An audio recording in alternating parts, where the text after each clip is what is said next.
జరిగే అవకాశం ఉందా? మీరు ఒకవైపు అంటూనే ఉన్నారు వీళ్ళు తేల్చేది ఏమి లేదు, ఇదంతా ఉత్త వృధా ప్రయాసం మీరు కూడా అంటా ఉన్నారు. ఏంటి మీరేం చెప్పాలనుకుంటున్నారు? అంతకంటే ముందుగా నిన్నటి రోజున ఎయిర్ ఇండియా అహ్మదాబాద్లో జరిగినటువంటి దుర్ఘటనకు సంబంధించి 260 మంది చనిపోయినటువంటి ఆ విచార దుర్ఘటన సందర్భంగా ప్రతి ఒక్కరి వారి కుటుంబాలకి ప్రగాఢ సంతాపాన్ని తెలియజేస్తూ ముఖ్యంగా ఏదైతే ఫోన్ ట్యాపింగ్ టాపిక్ ఉందో ముందుగా దీనికి పిలిచినటువంటి యాజమాన్యానికి అదేవిధంగా వివిధ పార్టీల అధికార ప్రతినిధులకు విశ్లేషకులకు అందరికీ కూడా శుభ సాయంత్రం. విషయానికి వస్తే మామూలుగా ఇప్పుడే మన బీఆర్ఎస్ పార్టీకి సంబంధించినటువంటి అధికార ప్రతినిధి, కాంగ్రెస్ పార్టీ అధికార ప్రతినిధి ఇద్దరు మాట్లాడడం జరిగింది. నేను కూడా చిన్న మంచి ఇందాక అంటే ఏదైనా మనం మాటలు తొట్టిల్లితే దాన్ని రకరకాల ఇష్యూలు చేస్తున్నారు. ఇందాక నేను అమ్మాయి పూతులని ఒక మాట అన్నాను, దాన్ని కూడా ఏమైనా చేస్తారు. అలాంటి పదాలు ఏమైనా వస్తే బాబు నేను అన్నం అంటే మనస్ఫూర్తిగా అన్న విషయాలు కాదవి, అలా మాట్లాడని చెప్పడంలో చెప్పినది. ఏమైనా మనోభావాలు దెబ్బతింటే క్షమించండి. రైట్, కంటిన్యూ చేయండి. ఇక టాపిక్లోకి వస్తే బీఆర్ఎస్ ప్రతినిధి మాట్లాడుతూ రావులు అని మీరు అడిగారు ఒక మాట. అవును, అంటే ఇక్కడ ఉన్నారు అందరూ కూడా. అదే నేను అదే చెప్తున్నా. ఇక్కడ ఉండేది రాధాకృష్ణరావు, భుజంగరావు, తిరుపతిరావు, ప్రణీత్ రావు, ప్రభాకర్ రావు. మరి రావుల్ అనక ఏమంటారో నాకైతే అర్థం కాలేదు. సరే ఓకే, ఆయనకి అది వ్యక్తిగతంగా రావుల్ అనేది క్యాస్ట్ తీయద్దని మాట్లాడాడు. రావుల్ క్యాస్ట్ కాదు కదా, నా పేరు చల్లా వేణుగోపాల్ రావు, నా పేరు. నేను నా క్యాస్ట్ నేను బీసీ. అంటే చంద్రశేఖర్ రావు కదా, అందుకని ఒకటి ఇక్కడ చంద్రశేఖర్ రావు లేడాడ, 5 మంది రావులు ఉన్నారు. నేను చెప్పేది వినండి, మీకు క్లియర్ గా చెప్తున్నా. బ్రదర్ బీఆర్ఎస్ అధికార ప్రతినిధి అయినటువంటి రామ్మూర్తి గారికి రావులు అనేటువంటి క్యాప్షన్ పెట్టారు. ఆ క్యాప్షన్ విధంగా మీరు కూడా రావులు అన్నారు. ఇది కులాలకు సంబంధించిన వ్యవహారం కాదండి, ఇది ప్రజలకు సంబంధించిన వ్యవహారం, ప్రజా సంక్షేమానికి సంబంధించిన వ్యవహారం. పదే ఆయన మాట్లాడిందని కాంగ్రెస్ పార్టీ కామెడీ అని ఇప్పటివరకు మాట్లాడింది కామెడీయే. ఎక్కడ ఆయన సీరియస్నెస్ చెప్తున్నాడు చెప్పండి? అంత కామెడీగా మాట్లాడుతున్నాడు. ఏవో మాట్లాడుతున్నాడు, ఫోన్ ట్యాపింగ్ గురించి మాట్లాడమంటే ఏవో మాట్లాడతాడు. ఇక్కడ ఒక కోర్టుకి ఇచ్చినటువంటి చిన్న అధికారులు బుక్ చూస్తే కన్వర్జెన్స్ ఇన్నోవేషన్ ల్యాబ్ రాసుకోండి, ఆయన బీఆర్ఎస్ అధికార ప్రతినిధి గారు, కన్వర్జెన్స్ ఇన్నోవేషన్ ల్యాబ్ అనే టూల్ ని వాడినట్టు స్వచ్ఛందంగా కోర్టుకి ఇచ్చినటువంటి దాంట్లో రాసింది. అంటే అక్కడ ఏం జరగకపోతే ఆ టూల్ ఎక్కడి నుంచి వచ్చింది? అదేవిధంగా ప్రణీత్ రావు ఎస్ఐబి ఆఫీస్లో 2 రూములు, 17 సిస్టంలు, హార్డ్ డిస్క్లన్నీ ధ్వంసం చేసి రంపంతో కోసి మూసీ నదిలో పడేశారండి. ఏం మాట్లాడుతున్నారు మీరు? ఏం మాట్లాడుతున్నారు బీఆర్ఎస్ అధికార ప్రతినిధి గారు? What are you talking? This is not the way of talking. ఇంత ఘోరమైనటువంటి సంఘటన జరిగితే సంబంధిత విషయాన్ని ప్రజలకి పూర్తిగా తెలిసి ప్రజల్లో తీసుకెళ్లి మా భారతీయ జనతా పార్టీ అధ్యక్షులు, పూర్వపు అధ్యక్షులు బండి సంజయ్ గారు ప్రతిరోజు చెప్తానే ఉన్నారు, మా ఫోన్ ట్యాపింగ్లు జరుగుతున్నాయి మహాప్రభో అని. అవును, 8 సంవత్సరాల కాలంలో 4000 ఫోన్ ట్యాపింగ్లు జరిగాయని అడిగితే నిన్న ప్రభాకర్ రావుని నాకు ఏమీ తెలియదు, అంతా మర్చిపోయాను, నాకు ఏమీ గుర్తు లేదు అనే మాట మాట్లాడుతున్నాను. లైవ్ డిటెక్టర్ ఏమైనా పెడితే అదే చెప్తున్నా. నేనేమంటున్నానంటే రేవంత్ రెడ్డి, కాంగ్రెస్ పార్టీకి సంబంధించిన రేవంత్ రెడ్డి ముఖ్యమంత్రి ఒక ఇంటర్వ్యూలో మాట్లాడిన మాటలు కూడా చెప్తున్నా, ఈ సందర్భంగా గుర్తు చేస్తున్నా. చెప్పండి. డిసెంబర్ 30వ తేదీ ఎలక్షన్ రిజల్ట్ వచ్చిన రాత్రి రంపంతో కోసి సీసీ కెమెరాలు, హార్డ్ డిస్క్లు అన్నీ తీసుకుపోయి మూసీ నదులు వేశారు. అది ఎలా బయటపడిందంటే రేవంత్ రెడ్డి గారు మాట్లాడినటువంటి న్యూస్లో మాట్లాడినటువంటి వార్తా సేకరణ చెప్తున్నా. గవర్నమెంట్ వచ్చిన తరువాత అధికారులు ఇన్వెంటరీ చూస్తారు. ప్రతి ఒక్క విభాగంలో ఇన్వెంటరీ ఉంటుంది. ఇన్వెంటరీలో ఏమేం వస్తువులు ఉన్నాయి, ఏమేం వస్తువులు లేవు అనేటువంటి ఇన్వెంటరీలో బుక్ ఇన్ అవుట్ చేయాలన్నమాట. ఆ ఇన్వెంటరీ రికార్డులో ఇవి మిస్సింగ్ అయినాయి. ఇవి మిస్సింగ్ అయిన తర్వాత ఎందుకు మిస్సింగ్ అయినాయి చెప్పి స్థానిక అధికారులు కంప్లైంట్ ఇస్తే ఆ కంప్లైంట్ బట్టి ఎవరు ఆధ్వర్యంలో ఇవి మిస్ అయినాయని చెప్పి బయటకు తీస్తే పలాని అధికారి ఈ విధంగా మిస్ చేశాడు, ఎక్కడ మిస్ చేశాడు, ఈ విధంగా కోసాడు, ఎందుకు కోసావు, ఏం జరిగింది, అక్కడి నుంచి స్టార్ట్ అయింది ఫోన్ ట్యాపింగ్ కేసు. బీఆర్ఎస్ అధికార ప్రతినిధి గారికి విషయాలు కొన్ని తెలుసుకోవాలి. మనం రాజకీయ ప్రతినిధులుగా రాజకీయం మాట్లాడితే కాదు, ఆధారాలు కూడా మాట్లాడాలి. At the same time Panjagutta police స్టేషన్లో 24 డిసెంబర్ 10వ తారీఖున ఫోన్ కేసు రిజిస్టర్ అయింది. అది అక్కడి నుంచి ఆద్యం పలికింది ఫోన్ ట్యాపింగ్. రేవంత్ రెడ్డి గారు ఒకటి మాట అన్నారు, నేను ఫోన్ ట్యాపింగ్ కేసుని తవ్వాలని తవ్వలేదు, కానీ యాదృచ్ఛికంగా ఆ ఇన్వెంటరీ ఏదైతే, మీకు ఒక విషయం చెప్తున్నాను, ఆయన నోటి గుండా మాట్లాడిన ఇంకొక పెద్ద మాట ఏంటంటే 40 సంవత్సరాలుగా హైదరాబాద్ కేంద్రంగా ఐఎస్ఐ తీవ్రవాదులు, ఐఎస్ఐకి సంబంధించిన దేశానికి సంబంధించిన రా ఇంటెలిజెన్స్ మ్యాటర్, ఆల్మోస్ట్ వాళ్ళు దేశానికి సంబంధించిన నిగూఢ సమాచారం మొత్తం కేంద్రీకృతమైనటువంటి ఆ హార్డ్ డిస్క్లు కూడా ధ్వంసం చేశారు.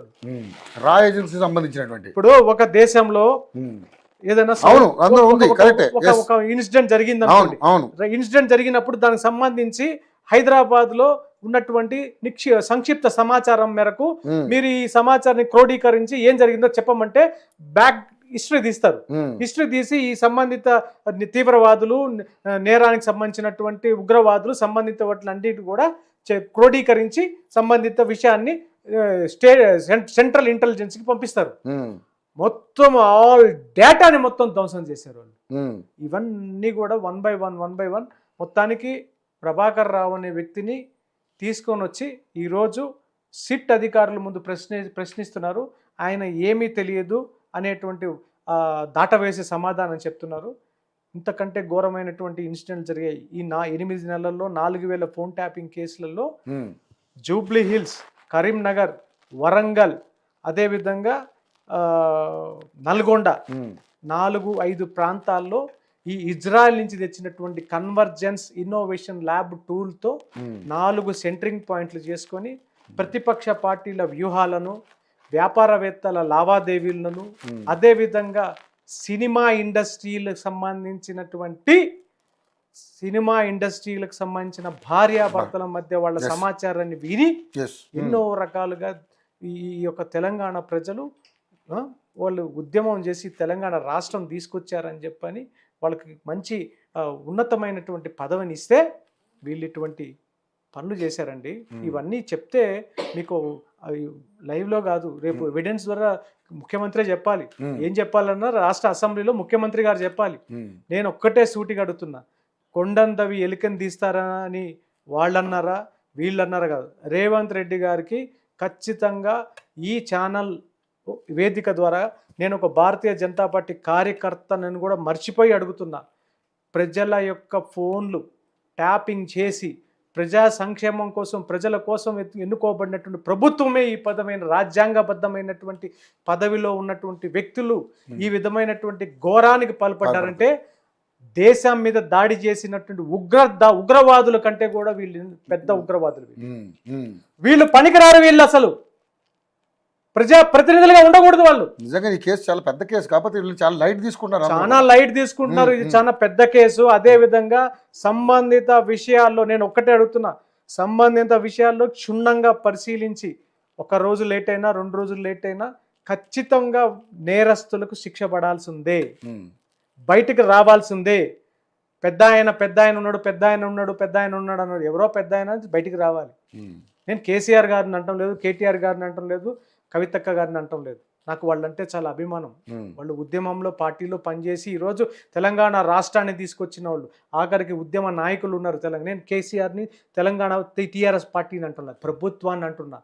8 సంవత్సరాల ప్రభుత్వంలో ఉన్న ముఖ్యమంత్రిని అంటున్నా, 8 సంవత్సరాల ప్రభుత్వంలో ఉన్న హోంమంత్రిని అంటున్నా. మీరు రాజ్యాంగబద్ధమైనటువంటి పదవులు అనుభవిస్తూ ప్రజల యొక్క ఫోన్లు వింటారా? జ్యువెలరీ షాపుల పదవులకు వన్ని తెచ్చే పనులు చేయాలి, జ్యువెలరీ షాపులకు సంబంధించి వ్యాపార లావాదేవీలు, లలితా జ్యువెలరీస్ అన్నాడు, ఊరికినే డబ్బులు రావు అని. బంగారం కూడా ఊరికినే రాదు కదా, మరి ఎట్లా ఊరికినే తీసుకున్నారు మీరు?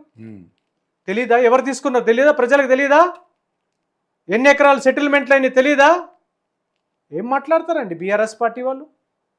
ఇంకా మనకి సోయి ఉండాలి, కనీసం మనం మాట్లాడే విషయంలో కూడా కొద్ది గొప్ప విజ్ఞత ఉండాలి.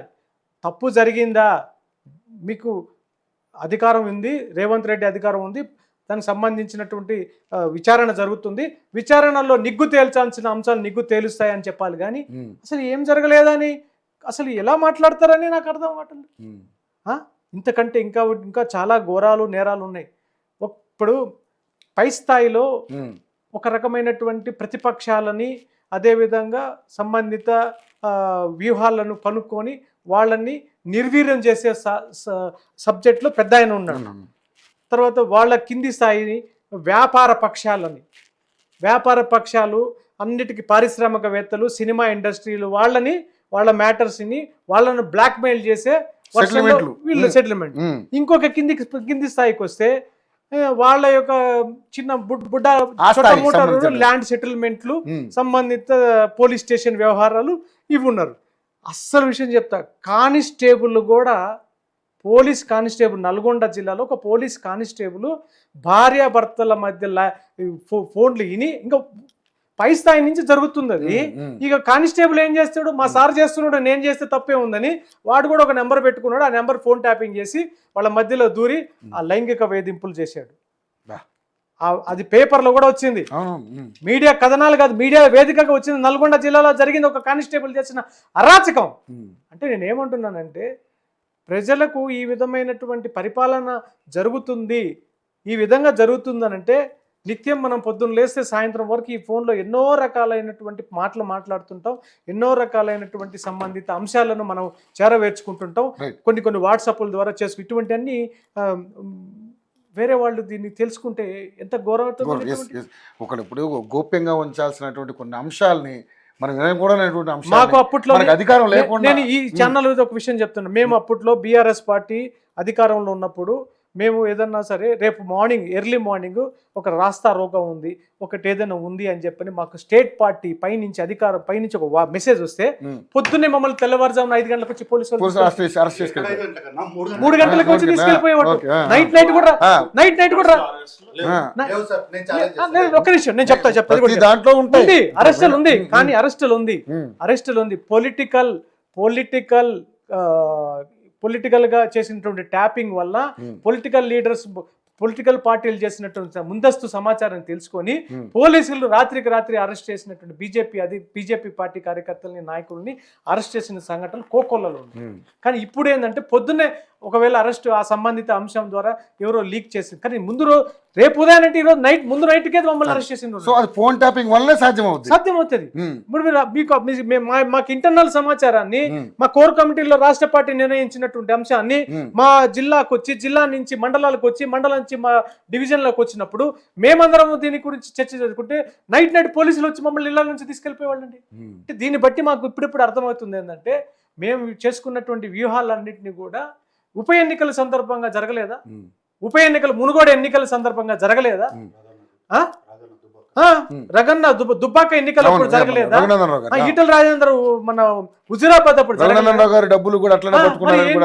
ఇవన్నీ ఒకసారి మనం గతాన్ని అంటే నేను ఏమంటున్నానంటే, గతాన్ని ఒకసారి మనం బేరీజ్ వేసుకుంటే, గతాన్ని ఒకసారి మనం పునరాలోచించుకుంటే వీటన్నిటికి సింకరైజ్ అవుతుందా లేదా అంటే, దయచేసి నేను ఒక్కటే కోరుకుంటున్నా, ప్రస్తుత కాంగ్రెస్ పార్టీ అధికారంలో ఉంది, రేవంత్ రెడ్డి గారు కూడా దాని మీద పూర్తిగా ఒక ఉన్నాడని చెప్పని నేను అనుకుంటున్నా. ఒక నిమిషం, కేంద్ర మంత్రి బండి సంజయ్ గారు నిన్నటి రోజున ఈ ప్రభాకర్ రావు అనే వ్యక్తిని అమెరికాలో కేటీఆర్ కలిసిండు, కలిసి ఏదో గైడెన్స్ జరిగింది, సంబంధిత అంశాలన్నీ బయటకు పెట్టాలి, బయట పెట్టి దీని వెనకాల ఉన్నటువంటి వ్యక్తిని ముందు బయట పెట్టాలి. ప్రభాకర్